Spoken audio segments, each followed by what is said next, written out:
Ya, Assalamualaikum warahmatullahi wabarakatuh. Halo warga Indonesia, apa kabar kalian semua? Semoga kita semua dalam keadaan sehat ya. Khususnya kita yang beragama Muslim, sebentar lagi kita akan memasuki bulan Ramadan ya. Tapi sayangnya dalam kondisi saat ini kita tidak bisa melakukan ibadah puasa seperti layaknya bulan-bulan Ramadan yang sebelumnya. Tapi jangan khawatir ya, walaupun kita dalam kondisi saat ini yang sangat sulit dan tentunya mungkin kalian bertanya-tanya bagaimana kita beribadah di saat bulan Ramadan yang sebelumnya kita ada buka bersama, sholat tarawih bersama, tapi pada tahun ini memang kita harus melakukan kebiasaan-kebiasaan itu dengan tata cara yang berbeda. Tapi jangan khawatir, kita akan lihat dan simak penjelasan dari Kementerian Agama terkait tata cara ibadah di bulan Ramadan tahun ini. Yuk, mari. Assalamualaikum warahmatullahi wabarakatuh. Alhamdulillah, meskipun saat ini kita belum bisa mengatasi secara tuntas COVID-19, tapi di bawah pimpinan Bapak Presiden Joko Widodo, kita telah menjadi lebih kompak, lebih solid, dan lebih rasional dalam menangani wabah COVID-19 ini. Akal sehat selalu harus kita gunakan dengan baik. Setiap agama pun mengajarkan manusia, tidak saja dalam dengan meningkatkan iman dan takwanya, tapi juga menggunakan akal sehat.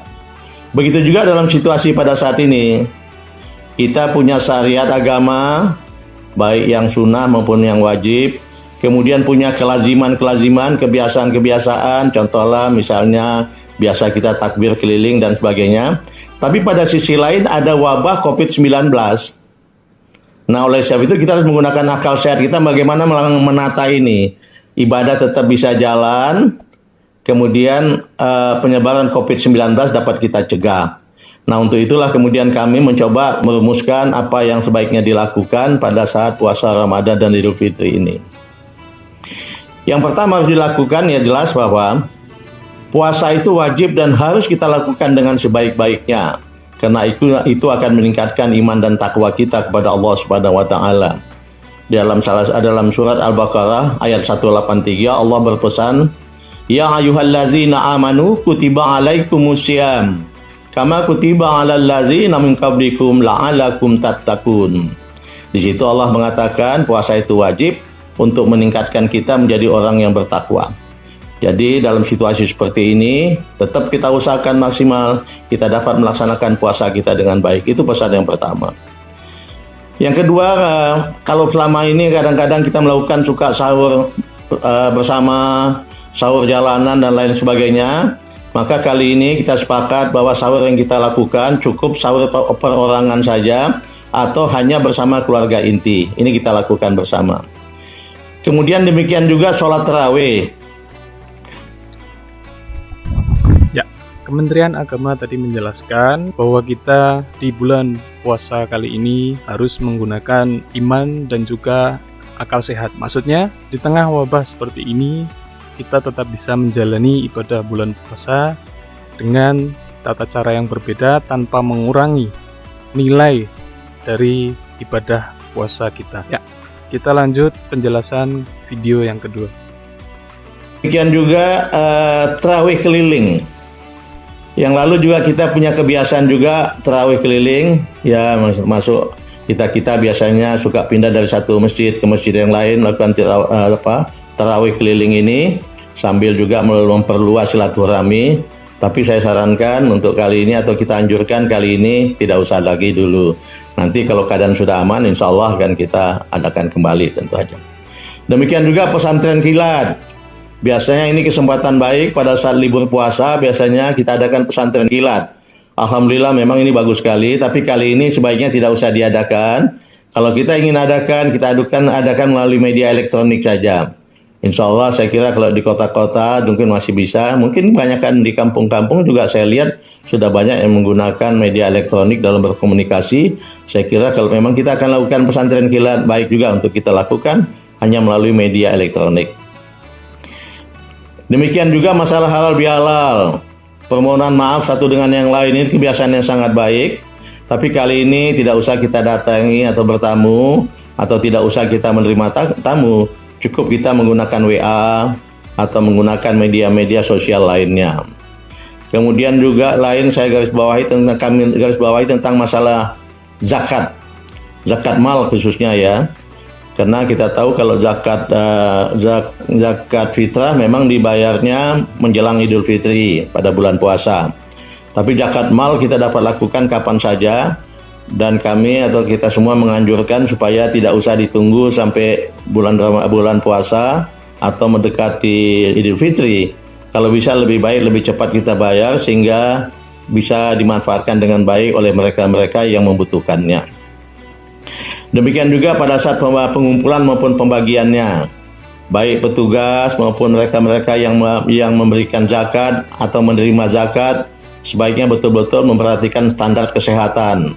Misalnya pakai sarung tangan, pakai masker, kemudian jangan bersentuhan, kemudian cuci tangan, kemudian juga jaga jarak dan lain sebagainya. Ini betul-betul tolong diperhatikan. Itu dia tadi Kementerian Agama menerangkan bahwa yang biasanya kita ada salat tarawih bersama, takbir keliling, halal bihalal, pesantren kilat, untuk saat ini memang tidak bisa dilakukan dengan cara yang seperti biasa. Untuk itu tadi sudah disampaikan ada beberapa opsi ya untuk melakukan ibadah ini dengan cara yang lain, seperti dengan menggunakan media elektronik dan juga menggunakan media sosial. Saya rasa itu tidak mengurangi nilai ibadah kita, tergantung daripada niat dan keikhlasan kita. Oke, kita lanjut. Kemudian saya ingin pesankan selaku Menteri Agama, momen ini juga kita manfaatkan juga untuk memperkokoh kerukunan umat beragama. Karena kita tahu dalam usaha kerjasama kita seperti ini, kita tidak peduli pasien itu agamanya apa, atau perawat dokter agamanya apa, kemudian memberikan sponsor agamanya apa. Semua kita bersama-sama bekerja sama dengan rukun mengatasi COVID-19 ini tanpa memperdulikan agama ataupun asal sukunya masing pasien-pasien maupun perawat dan sponsor itu. Ini yang kita gunakan sekali lagi untuk mengokohkan kerukunan umat beragama kita. Kemudian kita simak dengan baik petunjuk-petunjuk pemerintah pusat, pemerintah daerah, maupun lembaga-lembaga yang kredibel dalam mensikapi masalah COVID-19 ini. Mudah-mudahan dengan itu kita semua dapat melaksanakan ibadah dengan baik dalam batas-batas yang saya katakan tadi, dalam batas-batas menggunakan akal sehat, tanpa mengurangi syariat agama yang ditentukan oleh Allah Subhanahu wa taala kepada kita. Sebagai penutup saya sampaikan apa yang anjuran yang saya sampaikan tadi itu bisa diabaikan seandainya sudah ada keputusan dari pemerintah pusat untuk seluruh wilayah Indonesia atau keputusan pemerintah daerah untuk wilayah masing-masing yang mengatakan bahwa situasi sudah aman, yang tadi bisa kita abaikan. Tapi sementara waktu tolong berpegang pada itu. Mudah-mudahan kalau kita komit, kita sepakat melakukannya dengan baik, insya Allah syariat agama dapat kita lakukan dengan baik dan penyebaran COVID-19 dapat kita hindari bersama. Mudah-mudahan Allah Subhanahu wa taala selalu memberikan lindungan dan petunjuknya kepada kita sekalian dalam pengabdian kita kepada bangsa, dalam menjaga keamanan umat manusia, dan dalam memberantas wabah COVID-19.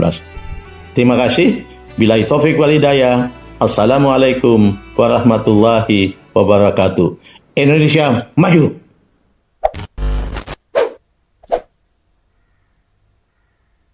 Ya, di video yang terakhir, Kementerian Agama juga mengatakan pada momen ini adalah momen untuk saling mengukuhkan tali persaudaraan antara umat beragama. Dan saya rasa itu adalah satu nilai ibadah yang sangat besar, yaitu dalam usaha kita memerangi COVID-19 ini dengan niat dan semangat yang kita lakukan, semoga Allah menilai bahwa perjuangan kita ini adalah sebagai jihad memerangi wabah ini. Jadi untuk kalian semua jangan khawatir, pada bulan suci Ramadan kali ini kita tetap bisa melakukan ibadah semaksimal mungkin dengan catatan, yaitu dengan tata cara yang berbeda, dan semoga para pemuka, tokoh agama di wilayah kita mengetahui akan hal ini dan menjadikan amal ibadah yang maksimal untuk kita. Ini adalah penjelasan dari Kementerian Agama Republik Indonesia. Semoga bermanfaat untuk kita semua. Dan jikalau kalian ada pertanyaan ataupun komen-komen yang perlu disampaikan, silakan kalian komen di sini. Dan jika merasa ini adalah hal yang baik untuk kalian share, silakan kalian share agar semua tahu tata cara beribadah di bulan Ramadan kali ini. Itu saja yang saya sampaikan kali ini. Terima kasih. Wassalamualaikum warahmatullahi wabarakatuh.